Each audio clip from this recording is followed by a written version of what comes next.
Hello, I'm excited to talk about maybe my favorite type of alcohol that is not wine. Don't get it twisted. This is still Wine School 420. But Amaro is a brilliant, bittersweet digestif or aperitif, depending on who you talk to. The one I'm specifically drinking today is called Brucato, the producer called Brucato. This is their Orchards Amaro, made in San Francisco, California. What do I talk about first? Amaro in general or this one?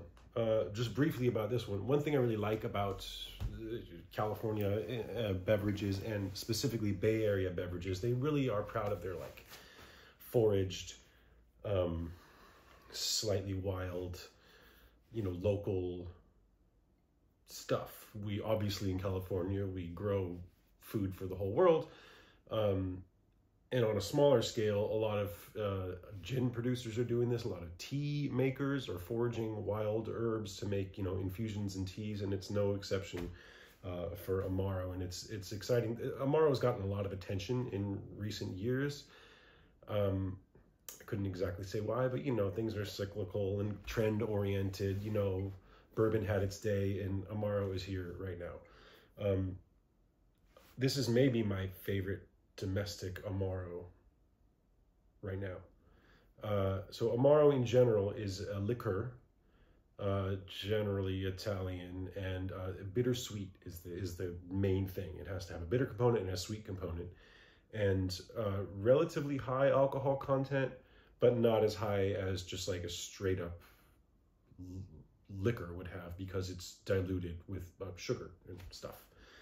So you basically have a base spirit, very strong, to which you add, and that's like a neutral spirit, like an Everclear, or it could be, I guess, a gin or a rum, but a simple spirit to which you add bitter components, which are usually roots or barks, herbs, both dried and or fresh, fruits, and kind of whatever else you want. There's not a lot of rules. And then generally you'd add some sugar.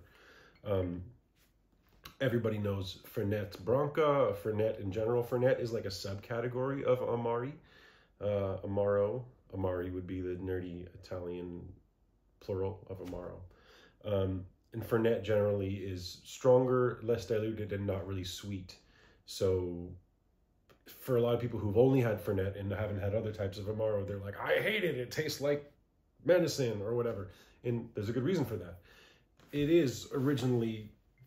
was made as a medicinal thing. And I still go to this type of drink if I feel like, I have a queasy stomach, or like I've had a long day and I feel like grumpy, or I feel like I'm about to get sick. Honestly, if I feel, I have a little scratch coming in, it's maybe psychosomatic, but like I want to reach for an Amaro or a Fernet, something that has a lot of herbs packed into it, a little alcohol to make me feel better.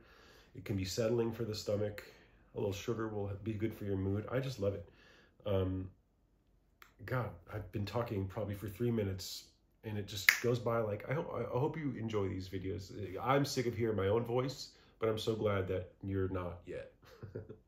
I'm putting it on ice. I actually keep the bottle in the fridge. I like Amaro cold, and I put it on a little bit of ice, but I want to drink some before it gets too diluted. Let's talk about this beverage, and then we'll go back and talk about science a little bit more. So they make, as far as I know, 3 different versions of Amaro, this Brucato producer. This is their Orchards variety, which is kind of like fruit-based. Apricots, I believe, are the main component. Yeah, it's so good. Complexity is the word here. And the reason I like Amaro more than I like just like a bourbon or a whiskey, I'm going to sneeze. Yeah.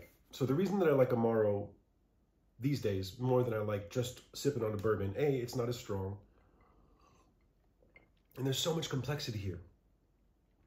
I mean, this is the same reason that I like wine. I like wine because you can sniff it 3 different times and smell 3 different things, and then taste it 3 different times and notice 3 different flavors. It's complex, like a great song or a great film or a great person. So yes, I'm getting orchard fruit, obviously, ripe apricots and maybe pears. Not super bitter, but there's like an earth, it tastes like roots, maybe like a ginger licorice root, like a spice. Yeah, like a Christmas spice almost. What do they say about it? And it's gently sweet, not terribly sweet. In orchards, apricot, citrus, and cinnamon. Citrus is what I was missing. Meyer lemon, I think, is in here. Apricot, citrus, and cinnamon. There's my Christmas spice. Bring you to sun-drenched valleys ringed by golden hills and trees heavy with fruits and nuts. Walnuts. I think there's walnuts in here too.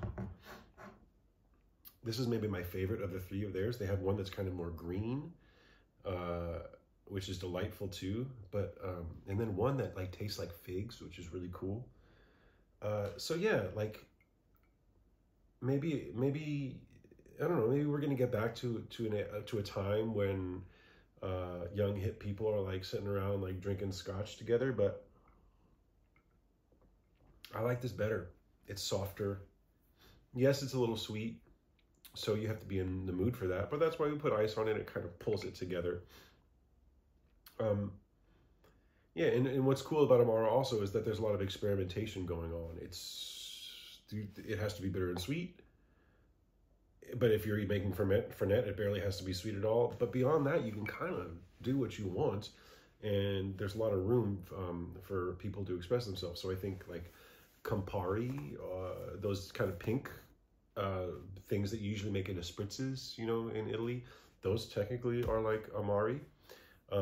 Fernet is also an Amaro, but funny story about Fernet, I was traveling in Europe last year and spending some time in Italy and drinking Amari, and then I went to France, and I'm at a bar and I'm not sure what to get, and I see a Fernet on the bar, and I'm like, hey man, let me get or maybe I try to say, s'il vous plaît, Fernet. You see, he says, huh? He looks, and he's like, what? I said, a Fernet, s'il vous plaît. He said, what? He's looking at it. I was like, I point, and he's like, oh, Fernet. Oh, why didn't you say Fernet? I'm like, all right, bro. I don't know. I guess French people don't pronounce the T in Fernet, so something you should know if you're ever visiting. What else is there to say about this? Yeah, I love a domestic Amaro. You know, why should we have to ship things halfway around the world when we can make them right here? With wine, there's still an exception. The economy of growing and making wine overseas, unfortunately, it's still going to be cheaper to get a quality wine from Italy half the time than to get one from down the street. I don't love that that's the case, but that is the case. Yeah, you know, if you've only tried Fernet or Amaro Montenegro, maybe go see if you can find it at your local shop. I got this at Silver Lake Wine. See if they have a domestic Amaro, something from your local area, and maybe your mind's going to be blown. Before dinner, after dinner, during, in the morning if you're sad, you know. Cheers.